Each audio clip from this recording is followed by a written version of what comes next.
Daniel. Hello. A race and a half today. I mean, we had it all. A really difficult one, particularly as you're just still trying to get your feet under the table at McLaren. I know it wasn't quite the result that you wanted, but how did you find it out there today? Yeah, it was, I mean, I think I said yesterday, this track is already such a challenge in the dry. It's a real race circuit with so little margin for error. And when we're going on the siding laps to see all the water, and there was so much aquaplaning on the intermediate, I was just like, all right, this is going to be a very long race, and one of, let's say, good endurance. So actually, probably the most treacherous part of the race, you know, the first few laps, was maybe my most competitive for moments. And then as it started to dry, I just struggled really to keep hold of the tires and to really keep a high level of pace. So in the end, sixth. From a points point of view, it's all right, but certainly my race pace wasn't anything to do cartwheels over. Daniel, I was going to say it's nothing gained, but nothing indeed lost from P6 position.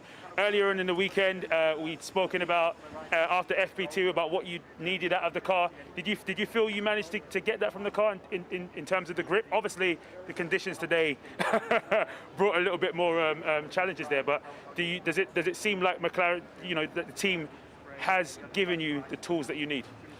I think they're there, you know, it's really up to me to just keep, it sounds kind of simple, but keep turning laps, and obviously the pace is there. You know, Lando had really strong pace all weekend and obviously put it on the podium today. So I take encouragement from that. You know, I'm certainly not defeated by that, and I'm certainly going to accept where I'm at the moment and just work from it. You know, I'm not going to let pride or ego or anything get in the way. It is race 2 of 23, so the road is long, and I'll just keep my chin up and work at it. And quickly, just to finish, how actually important is it and beneficial is it that just in the second race of the season, you've had rain, you know what that car feels like on inters, you know what it feels like on slick tires, on the wet, you know, you're finally, well, not finally, but very quickly understanding things about the car that you might have had to wait a half a season or 3, could maybe go a whole year without experiencing.